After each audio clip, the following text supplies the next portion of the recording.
back to my vlog. Isang maulan na hapon sa inyong lahat. Mula dito sa Lasak City, buwis buhay ang ating menopausal fashion, pati nga distraction look sa mga ganapan ngayon sa mundo ng beauty pageant. Habang gumagala nga ako, ayun, bumulaga sa akin yung mga pa-eksena galore sa Miss Grand India 2025 na kung saan grabe yung panlalait na natanggap din ng winner ng Miss Grand India 2025 dahil downgrade version daw ang kinurunahan ngayon ng organisasyon. At bakit daw namili si Angkol lang hindi kagandahan at hindi katangkaran at hindi ganun kaganda yung katawan ng nanalo sa corona sa Miss Grand India 2025. Sinadya daw ito ni Angkol para hindi daw sila makasungkit ng corona sa taon na to. Ayun, pinagbintangan na naman si Angkol nito, mga karag-karag. Grabe. Kung nagkorona sila na maganda, tapos putaktihin na naman nila si Angkol na paasahin na naman nila dahil hanapin na naman ito ang behavior. So, dahil sa kinurunahan nga nila ngayon na sabi din ng mga friendly neighborhood natin mga taga-Tacos, she's not beautiful. Grabe yung paka bitaw kaayo. What happened to the Miss Grand International India? Why they are crowning not beautiful girl? It's a downgrade version, the beauty of Rachel Gupta. Ay, biga-biga sila. downgrade. Nagagandahan ako sa kanya mga karag-karag dahil walang halong chemical, walang halong formalin, at walang mga halong injection galore sa kanyang face lock. Very unique bitaw kayo din yung beauty niya. Hindi yung nakasanayan natin na mga gipang dukdok o martilyo dahil under construction. Ito lang siya, simple lang yung beauty ng kinurunahan ngayon ng Miss Grand India 2025. At yun nga sabi nila na baka pinili daw ito dahil sure ball naman daw na wala talagang masungkit na corona ang India sa Miss Grand International pageant ni Angkol after sa ginawa ni Maring Rachel. Kaya eto daw, hindi na daw sila namimili ng magaganda mga kandidata na ipapadala sa pageant ni Angkol dahil useless lang din naman dahil wala ng koronang magaganap at maiuwi ang India sa pageant ni Angkol. Yun yung mga hanas nila. Ewan ko galore mga karag-karag kung ano yung magiging reaction nyo. Para sa akin, nagagandahan ako sa kanya. Simple lang yung beauty niya.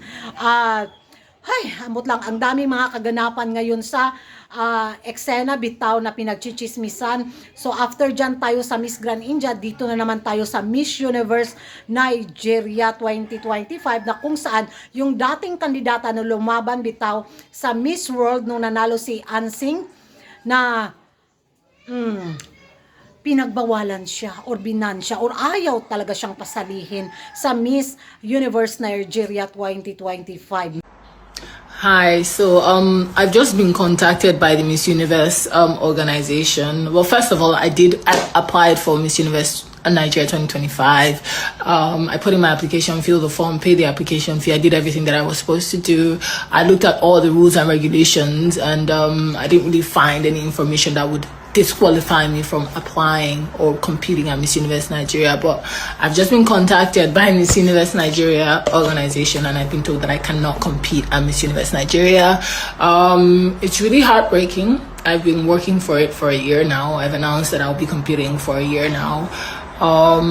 There's nowhere that I could have found information to know that I couldn't compete, and it really breaks my heart that this is happening.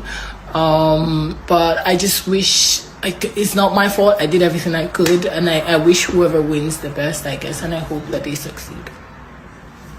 Maraming sumuporta sa kanya mga karag-karag na dapat niyang ipaglaban kung ano yung tama dahil deserve niyang lumaban sa Miss Universe Nigeria dahil may potential daw ito na makapasok ulit ang Nigeria sa highest placement.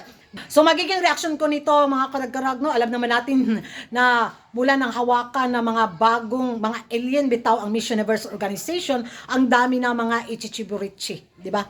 Ang daming mga paintriga, mga kontrobersiya, iskandalo para lang mapag-usapan at mapataas yung engagement ng Miss Universe organization. So dito sa Miss Universe Nigeria, baka isa ito sa mga taktika nila para mapag-usapan yung pageant nila. At ito nga ginamit itong dating kandidata sa Miss World pageant para mag-boost yung ingay ng Miss Universe Nigeria. Parang parang lang ba, yung ikaw yung ipakain namin sa pating. Ganon. So, abangan na lang natin sa darating na Miss Universe Nigeria kung makasali nga ito or tuluyan na nga itong mamamaalam sa pagsali sa kanyang pangarap na Miss Universe Nigeria pageant. Ay, ambot lang, ang dami mga pa-eksena galore. Pero sa pins, tahimik pa yung mga kaganapan ng ating mga reyna.